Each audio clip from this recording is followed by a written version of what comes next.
And thanks for joining us for our web exclusive. I'm Mike Montecalvo, along with Eyewitness News analyst Lieutenant General Reginald Centracchio. General, it was a busy time in the Ocean State over the last couple of weeks. You could tell to anybody in Rhode Island, they say the whole summer is busy. But we're going to talk a little bit about the tall ships in America's Cup and how that all went. We'll talk about the Olympics too. But first, let's talk about what the Pentagon has on their plate right now. They're considering the creation of a publicly accessible database for military valor awards, and that's been a topic really the last couple of years. Are there military fakers out there? Unfortunately, those are one of the things you have to deal with in society. I was really disappointed with the most recent ruling by the Supreme Court suggesting that you can in fact say you have won or earned the Medal of Honor, and it's not a problem. That to me is probably the most egregious thing you can do, considering the Medal of Honor is the highest award the United States can give, and especially for those who won it posthumously. Well, General, they struck down that award, but they're saying it's the Defense Department's responsibility to come up with some type of database to check all that. Do you agree with that? Not necessarily. There is a database there. It's not open to the general public right now, and I think the only reason they're doing this is to obviously promulgate it to the general public to suggest that if someone says, I'm a Medal of Honor winner, you should be on that registry. But we're creating a system in order to accommodate, in my opinion, probably 3 or 4 people in the entire United States that would do such a thing. But nevertheless, they are creating it. It'll be a registry. It's going to cost several $1 million to do, and have several full-time people maintaining it. Well, John, you talk about that. You know, over the last several months, we have talked about the Pentagon slashing their budget. So they're slashing their budget. How are they going to find money for this? That's one of the things that you just really can't explain. We're willing to put the F-22 fighter aside because of various reasons. Yet we want to take money and create this unneeded registry to accommodate 1 or 2 people that would take advantage of what they refer to as freedom of speech. I just can't understand some of this stuff, but they will undoubtedly find the money at the cost of some other program somewhere, and most likely it'll come out of personnel someplace. Is that one of the reasons why the Pentagon really has been in favor of this all along? No, I'm not sure. I think it has much to do with we have a system. The system is that if you're awarded something, you're given an order, you're presented an order, it's presented to you, it's presented as a matter of a ceremony or some other event that takes place where people are witnessing this, and you put it on your resume, and obviously it's part of any award that you've either earned or won. And when people want to deviate from that, we seem to want to create systems to prevent people from lying. They're going to lie anyway, and I don't understand it. Are these all medals of honor, or just, I should say, are these medals of honor or just all medals and awards in general? I think this register they're talking about will entail all significant medals, ranging from the Medal of Honor to perhaps a Meritorious Service Medal, the Army Commendation Medal, and other medals that are appropriate to the other branches. But I think the more significant ones, I mean, you can get a medal for serving 2 years. Anybody can claim that, but that's not a significant thing that you would use on a resume. Whose responsibility, or who handles all the medals being handed out? Is it local communities that have a say in that too? Like local military levels? Yeah. Normally it's the major command within an area. For the National Guard, it's the Adjutant General's office who maintains records for all of personnel assigned to the Army and Air National Guard. And then you, of course, have the Army Reserve, and you have Navy commands and so on and so forth. They're really responsible to maintain that. But in the end, it all gets sifted up to a national level. And once you're retired, those records are retired to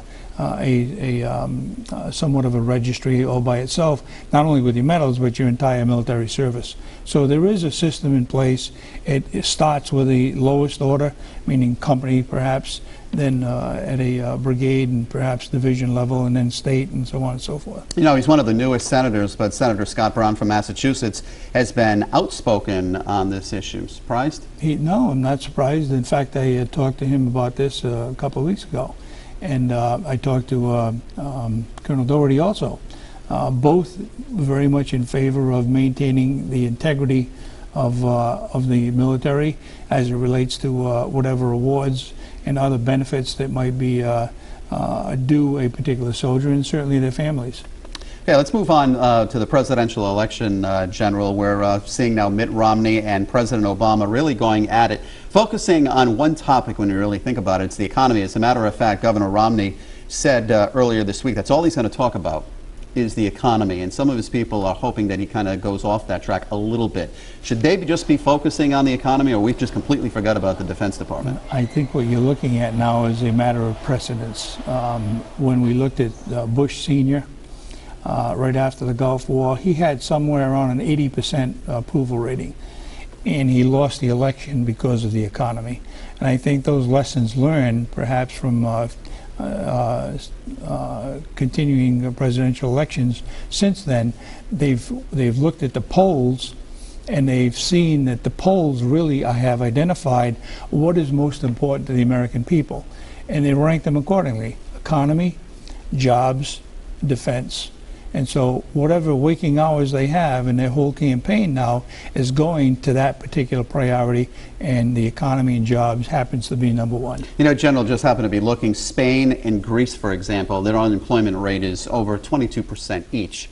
And the United States nationally is under 9%. So you look at the United States economy and you match it up to Greece, Spain, and some of the other countries, it's doing a lot better, but we don't hear about that. You're right. We don't hear about it because I think it depends on how we measure it too, and sometimes I become very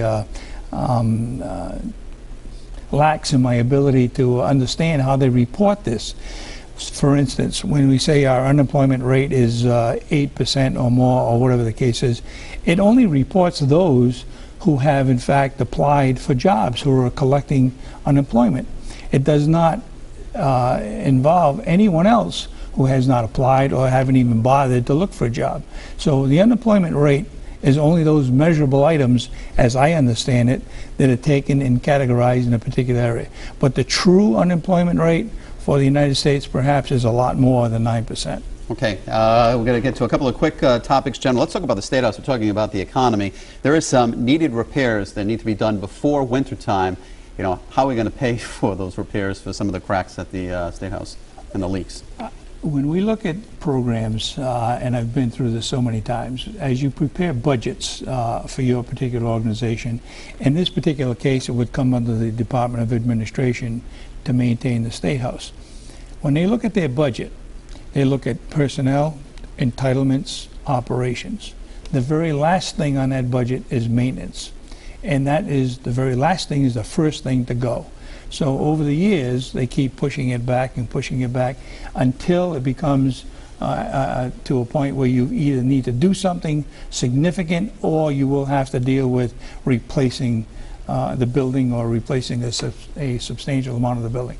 We're at that point right now. I think what you'll see is they will find money, but it'll perhaps come out of somebody else's maintenance program by taking a 10% cut for the rest of the agencies. And that would be to fix the leaky roofs. Tall ships, America's Cup, 4th of July parades, all kinds of celebrations, all seem to go off without a hitch. Without a hitch. What I saw for each of those was a real finely tuned public safety program. There were no issues that I could see, and you need to recognize that all of the police departments, certainly the state police and other agencies that took part in the planning aspects of it, went well. And I think it's a feather in our cap to have done this for so many years, and yet here we are still planning, and it turns out so well. I know some people were disappointed that tall ships didn't stick around a little bit longer. Yeah, I think they left about maybe 3/4 of an hour early. They were supposed to depart around 4 or 5 maybe, and people were just getting to Beaver Tail and so on, and they were already going. Still a beautiful summer in the Ocean State, though, General. As always, thank you for your thoughts. Good to see you again. Thanks for watching.